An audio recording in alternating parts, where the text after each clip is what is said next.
강남발 토지거래 허가구역 후폭풍으로 정부와 서울시가 해당 지역뿐만 아니라 강남 3구와 용산구 아파트까지 토지거래 허가구역으로 재지정한다고 밝혔습니다. 경제 전문가인 한양대 김광석 교수와 긴급 진단해봅니다. 안녕하십니까? 네, 안녕하세요. 자, 이제 먼저 박상우 국토부 장관의 오늘 발표를 듣고 계속 말씀 좀 이어가 보겠습니다. 네.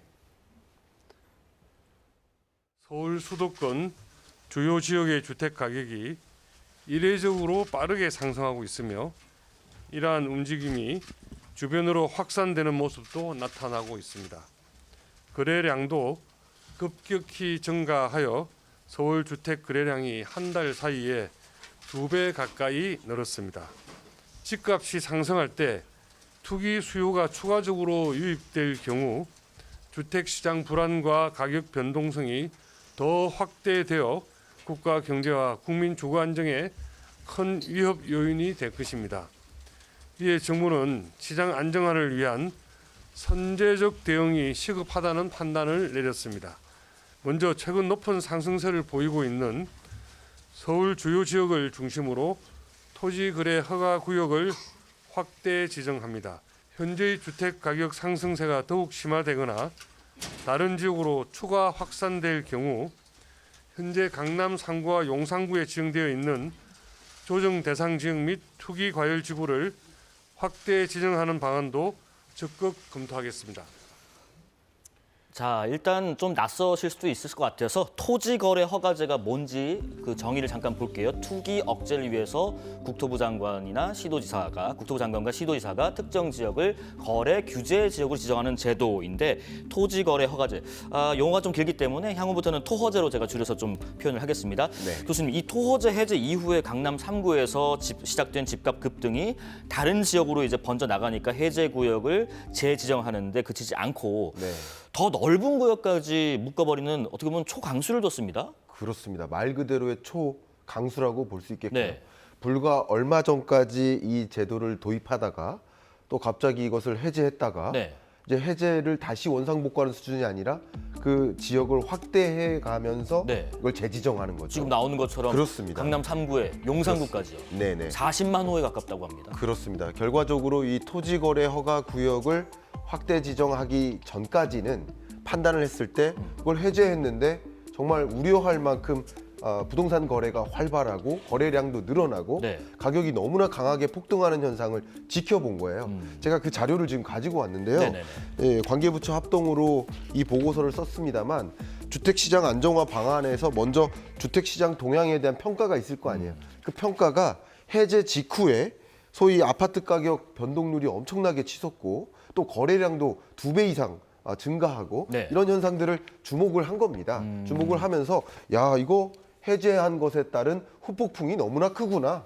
그래서 지금이라도 빨리 재지정해야 되겠구나. 네네. 근데 재지정해서 머무르는 게 아니라 확대 지정해야 되겠다라는 판단이라고 해석해 볼 수 있겠습니다. 근데 지금 이제 지정 기간이 아까 나왔는데 3월 24일부터 9월 30일까지 네. 6개월이거든요. 근데 전제를 달았습니다. 필요하다면 네. 기간 연장을 검토한다.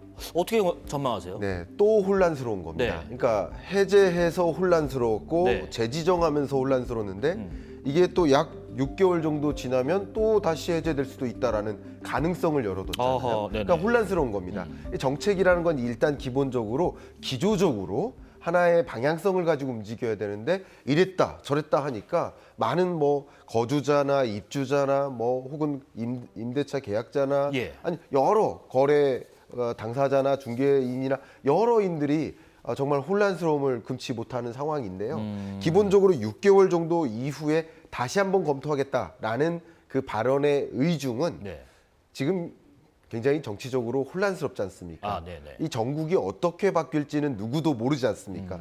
대내적으로는 그렇지만 대외적으로도 어제 그저께 OECD의 경제전망 보고서가 발표됐는데 트럼프발 이 관세 전쟁 때문에 네. 또 글로벌 경제가 굉장히 혼란스럽습니다. 그러니까 이런 혼란이 어떤 경로로 전개될지 아무도 알 수가 없어요. 예. 대외적으로나 대내적으로나. 그러니까 이것을 일단 확대 재지정해서 발표를 했다가 한 6개월 정도 지켜보다가 정말 이럼에도 불구하고 집값 상승이 계속 이어지거나 아니면 너무 과도한 폭락으로 전개되거나 하는 흐름일지 아직은 알 수 없는 거죠. 그렇기 네네. 때문에 한시적으로 적용하고 6개월 이후 기간 연장을 할 것인지 그때 판단해 보겠다 하는 의중이라고 볼 수 있겠습니다. 그럼 실제로 한번 보죠. 그 토허제 해제 이후에 네. 실제 강남 3구의 집값이 많이 뛰었는가, 뛰었다면 얼마나 뛰었는가 한번 보겠습니다. 네, 자료를 여러분 보고 계십니다. 네. 특히 서울 지역에서도 빨간색 선 보이시죠? 예. 그리고 주황색 선, 그러니까 송파구와 강남구입니다.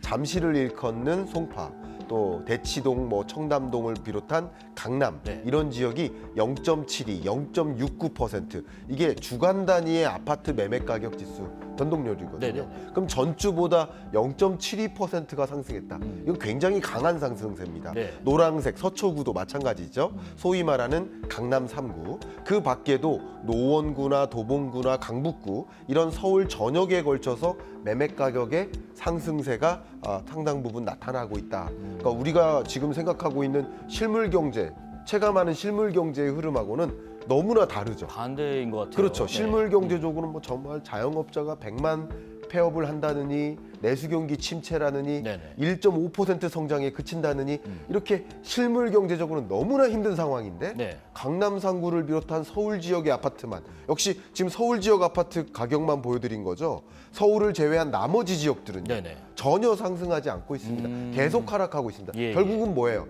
두 가지로 구분한다면 강남 3구에 집을 가지고 있는 유주택자 이들과 또 나머지 한쪽 편은 아예 무주택자이거나 혹은 강남 3구나 서울 지역이 아닌 그 밖에 다른 지역에 집을 갖고 있는 네네. 이 두 계층 간에 어떤 일이 일어날까요? 양극화가 일어나는 거죠. 그럴 수 결국 있겠네요. 지금 이런 현상은 양극화를 불러왔다라는 관점에서 이것은 지적을 하지 않을 수가 없는 정책의 실패다라고 저는 의견을 드리고 싶습니다. 자, 이 토허제 해제 이후에 초반에만 해도 좀 차분히 지켜볼 필요가 있다고 했던 분이 오세훈 서울시장입니다. 한데 오늘 발표해서 실책을 인정했습니다. 브리핑 듣고 오겠습니다. 지난 2월 12일 토지거래 허가구역 해제 이후 강남을 중심으로 부동산 시장의 변동성이 커졌다는 지적을 겸허히 받아들입니다. 시민 여러분들께 송구스럽게 생각합니다. 국토부와 공동으로 매수자 특성을 분석한 결과 강남 3구를 중심으로 갭 투자 비율이 2월에 상승하며 투기성 거래의 증가 신호가 포착되었습니다. 이에 따라 강남, 서초, 송파, 용산구 아파트를 대상으로 3월 24일부터 9월 30일까지 6개월간 토지거래 허가 구역으로 지정합니다. 시장 과열 양상이 지속될 경우 인근 자치구도 추가 지정 여부를 면밀히 검토하도록 하겠습니다. 네. 앞서 그 교수님께서 그 국토부의 보고서도 가지고 오셨고요. 네. 참 이 얘기를 들어보면은 서울시가 네. 부동산 정책의 영향을 제대로 예측하지 못했다는 비판은 피하지 못하게 된 것 같은데 네. 정말 궁금한 거는 정말 서울시가 이럴 줄 몰랐을까? 부동산 업계에서는 이게 토호제 검토, 해제 검토에 들어갔던 서울시가 일부 통계 지표에만 좀 의존해서 시장 상황을 오인했는가 하는 가능성도 제기하던데 교수님은 어떻게 생각하세요? 저의 개인적인 의견을 드려보면 예, 서울시가 만약에 이걸 몰랐다. 네, 모를 수 있을까 하는 의견을 좀 갖고 있습니다. 왜냐하면 서울시에 각 전문가들도 많이 있고요. 네네, 또 경력이 오래된 아주 유능한 공무원들도 많이 있습니다. 뿐만 아니라 서울연구원이라는 시 산하의 연구기관도 있고요. 있죠. 그리고 많은 공무원이나 많은 인력들이 언론을 다 봅니다. 이런 정책을 발표했을 때 또 많은 전문가들, 저도 그런 이야기를 했었습니다만 이걸 도입하면 당연히 서울시 집값이 급등하는 현상이 있을 수 있다. 네네. 강한 이 투기 수요가 집중될 수 있다. 그러니까 이런 현상을 만약에 모르고 판단했을까? 저는 그 부분은 좀 의심스럽고요. 저 의견입니다만 모르고 판단했을 것이라고 생각하지는 않습니다. 네네. 물론 볼 수 있지만 너무 일부의 지표만 보고 왜냐하면 그 당시는 어쨌든 서울시를 비롯한 전국 집값에 이 안정화가 전개되고 있었거든요. 네네. 상승률이 둔화되거나 다소 하락하는 약보합의 흐름을 보이고 있었거든요.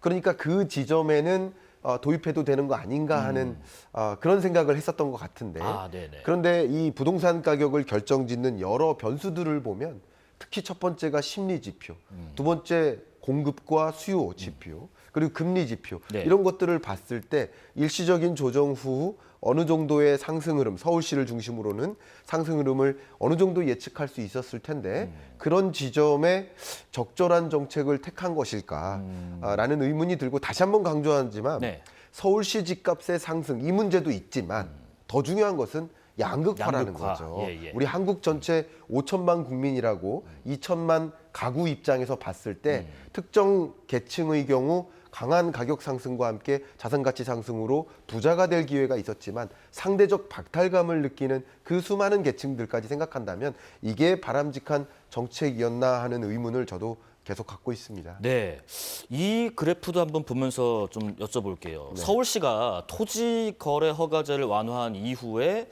이 갭 투자, 네. 그러니까 전세를 끼고 집을 사는 갭 투자 의심 건수가 이전보다 2배 넘게 상승한 정황도 포착됐다는 내용도 전해졌는데, 그러면 이제 교수님, 네. 이 토호제가 적용되는 사실상 거의 모든 아파트에서는 전세 끼고 집 사는 갭 네. 투자 이제 불가능한 건가요? 네, 말씀드리겠습니다. 그러니까 토호제라고 불리는 이 자료 보시면, 네. 그러니까 토호제가 도입됐었을 때, 그러니까 해제하기 전에는 쉽게 말하면 갭 투자가 금지됐던 겁니다. 네네. 그러니까 토호제는 쉽게 말하면 갭 투자를 금지하자 하는 조치라고 생각하시면 좋겠습니다. 네. 갭 투자를 막기 위한 조치를 없애니까 갭 투자가 다시 늘어나는 현상이라고 해석할 수 있겠죠. 네. 근데 역시 다시 갭 투자를 금지하는 이런 조치를 확대 적용하기 때문에 지금부터는 또 갭 투자가 상당 부분 줄어들 수 있겠다라는 생각을 하고요. 네네네. 24일부터 적용합니다. 그러면 아직 24일까지 며칠 남았는데 네네. 그 사이에 지속적인 상승을 하지 않을까 하는 기대감을 갖고 있는 또 많은 투기자들이 또 집중적으로 거래를 할 수 있지 않을까 하는 걱정도 한 가지 들기도 하고요. 네네. 또 여러 가지 면에서 이 정책의 일관성이 없이 이랬다 저랬다 하는 그런 모습 속에 많은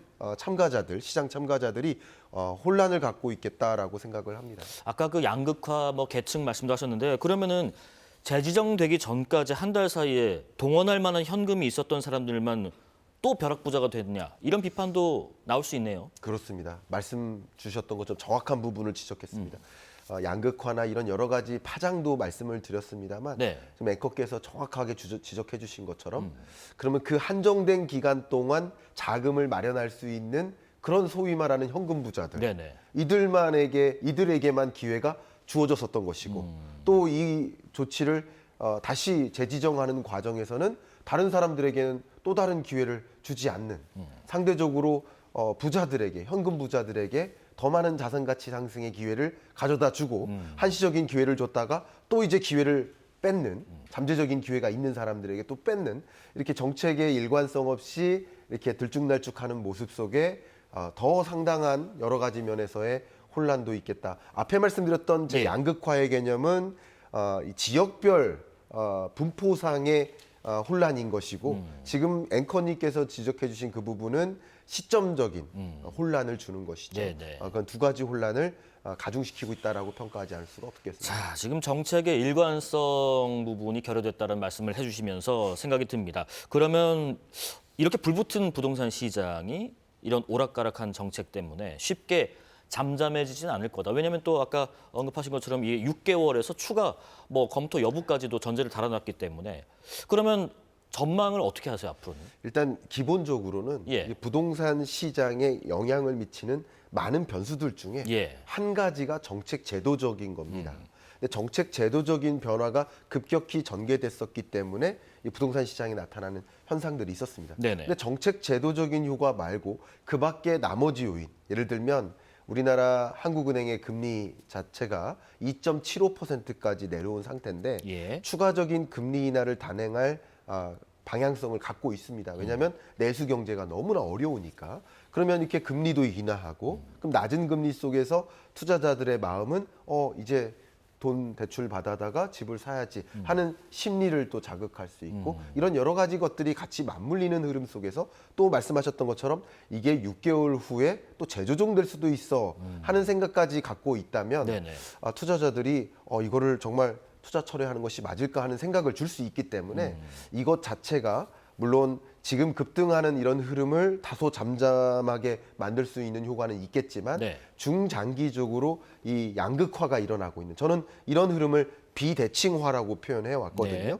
그러니까 서울과 수도권 시장은 우상향, 장기적으로 우상향하는 모습이지만 반면 지방의 경우, 비수도권의 경우에는 지속적으로 우하향하는 흐름을 벗어날 수 없다. 사실 생각해 보면 서울시 집값은 서울시 집값이지만 지방 5개 도시라든가 주요 지역들 보면 지금 미분양 주택, 악성 미분양 주택이 너무 많아서 네. 사실 이런 지역들이야말로 그래도 가격을 어느 정도 우상향시키는 어느 정도는 정상화시키는 그런 방향의 움직임을 했었어야 되는 게 아닌가 하는 비판적인 시각도 또 한 가지 갖고 있습니다. 예. 이런 면에서 이런 기조적인 흐름 자체를 완전히 바꿔 놓지는 못할 것이다 하는 의견도 좀 드려보겠습니다. 물론 그 앞서 말씀하신 것처럼 국내 어떤 그 정치 상황들 또 향후의 어떤 그 경제적인 대내외 요소들을 좀 봐야겠지만 네. 토호재 지역 확대 지정하는 방안, 이번처럼 이제 확대해서 재지정하는 방안들 앞으로 확대 가능성은 조심스럽게 저희가 예상해 본다면 어떨 것 같으세요? 네, 앞으로 추가적으로 확대가 될 수도 있겠다라는 의견을 저는 개인적으로 가지고 있습니다. 네네. 그러니까 이게 강남 3구뿐만 아니라 서울시에 있는 그 밖에 나머지 구들도 이게 일종의 대체제적인 성격이 있는 겁니다. 내가 여력이 있을 때 예를 들어 강남 3구로 입주하고 싶다. 혹은 뭐 갭 투자하고 싶다 하는 의견이 있은 분들이 계시겠지만 여력이 안 되거나 하신다면 그 지역을 벗어난 나머지 지역을 대체적으로 투자해야 되겠다, 내 집 마련해야겠다 하는 생각을 하실 수 있거든요. 네. 이렇게 대체제 성격이 있기 때문에 이게 만약에 이런 제도를 다시 도입하는 과정에서 이런 효과가 또 다른 서울 이 밖의 지역으로 확장된다면 또 그런 지역에 대한 규제 조치도 확대해 나갈 가능성이 있겠죠. 결국 뭐 일종의 풍선 효과로 보면 되겠네요. 그렇습니다. 이제 풍선 효과가 나타나는지를 또 역시 예의주시하면서 6개월 이내라도 확장 조치도 할 수 있는 것이고 네. 6개월 후에 이것을 연장할지 말지를 판단할 때 더 추가 확장할 수도 있는 것이고 아니면 아닌 방향으로 갈 수도 있겠다. 그러니까 결국은 지금부터 약 6개월 동안의 시장 상황에 따라서 예. 정책을 적절히 맞춰 나가겠다라는 의지라고 저는 해석해 보고 싶습니다. 지금 그 집값 양극화 이런 상황이 좀 두드러지고 있는 모습에서 아까 말씀하신 것 지방과 아파트의 양극화도 좀 심화되는 상황에서 그러면 아까 뭐 지방은 일부 언급하셨습니다마는 이런 집값 양극화 해소할 수 있는 방안 참 뭐가 있을까 싶습니다. 일단 가장 중요한 것은 인구 집중화를 좀 줄여야 됩니다. 그러니까 수도권으로의 인구 집중이 대대적으로 일어나고 있어요. 네네. 그리고 인구 집중이 지배적으로 나타나는 지역의 경우 더 출산율이 낮은 현상을 또 보이고 있습니다. 예. 그러니까 저출산 문제를 야기하는 하나의 과제이기도 한 겁니다. 그러니까 부동산 시장의 과제이기도 하지만 저출산 문제 해소를 위한 과제이기도 합니다. 그럼 왜 수도권으로 집중되는가? 또 역시 수도권의 청년들이 원하는 일자리가 집중되기 때문이에요. 결과적으로 의견을 드린다면 우리 정부는 중장기적으로 네. 어떻게 수도권 이외의 지역에 안정적인 일자리를 분포시킬 것인가, 그것을 통해서 수도권 집중화를 막을 것인가, 이것이 시장 자체를 안정화시키고 저출산 문제를 극복시키는 굉장히 중요한 방향성 아닌가 하는 의견을 가지고 있습니다. 그 아까 그 추가 금리 인하 가능성도 좀 시사를 하셨는데 근데 이제 우리가 주담대를 좀 받고 싶은데 네. 이 또 주택담보대출 비롯한 대출을 좀 조인다고 하잖아요. 네. 이건 또 어떻게 해야 돼요? 자, 의견을 좀 드려보겠습니다. 그러니까 금리 결정은 금리를 인하해서 집값을 올려보자 하는 것은 아닙니다. 목적이. 금리를 인하해서 가계부채를 더 늘려보자 하는 것이 아닐 겁니다. 네네. 목적은 금리를 인하해서 좀 경기 부양해보자 하는 것일 겁니다. 근데 경기 부양을 하기 위해서 금리 인하를 추가적으로 단행하긴 해야 될 텐데 그것에 따른 부작용으로 집값 상승이나 가계부채 증가가 야기될 수 있는 것이죠. 그러면 그런 문제를 어느 정도 막아가기 위한 재정 정책들, 국토부의 정책들, 혹은 금융 정책들 예. 이런 정책이 맞물려야 될 것이라고 볼 수 있겠고 금리를 인하해서 경기 부양은 경기 부양대로 동시에 금융 규제 혹은 부동산 규제 이런 제도가 적정히 갖춰질 때 가계부채 증가나 또 집값에 이런 요동치는 모습들을 막기 위한 조치가 같이 만나야 이런 부작용을 완화하실 수 있지 않을까 하는 생각을 갖고 있습니다. 원 목적은 그게 아닌데 자칫 네. 부작용이 일어나지 않도록 그렇죠. 보완 대책이 좀 필요할 것이다라는 말씀이시고요. 참 단순하면서도 어려운 질문 좀 드려볼게요. 그래서 어떻게 해야 됩니까? 지금 부동산을 사야 되나요? 말아야 되나요? 교수님의 해답은요? 네, 아마 제가 지금 한 20분 정도 대담을 하는 중에 네. 방향성을 여러분이 가늠하셨을 거라고 생각이 됩니다.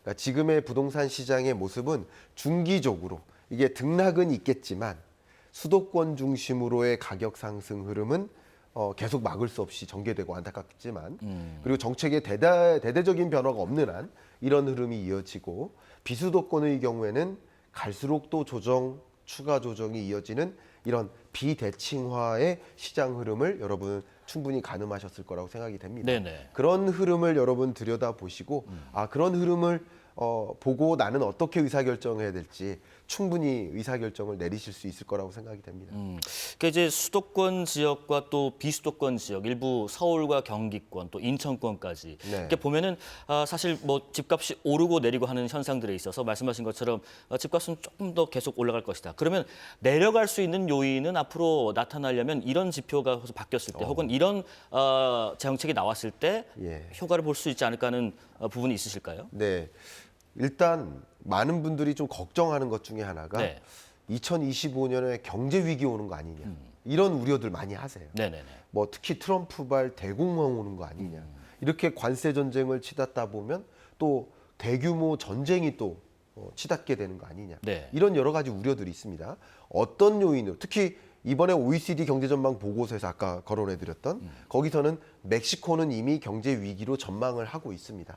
역성장으로 전망하고 있습니다. 그러면 이렇게 경제 위기를 겪게 되는 그런 나라들에서 그런 불안한 어떤 약한 고리가 터져서 다른 나라들로 전이되면서 나타난 이걸 이른바 데킬라 이펙트라고 하거든요.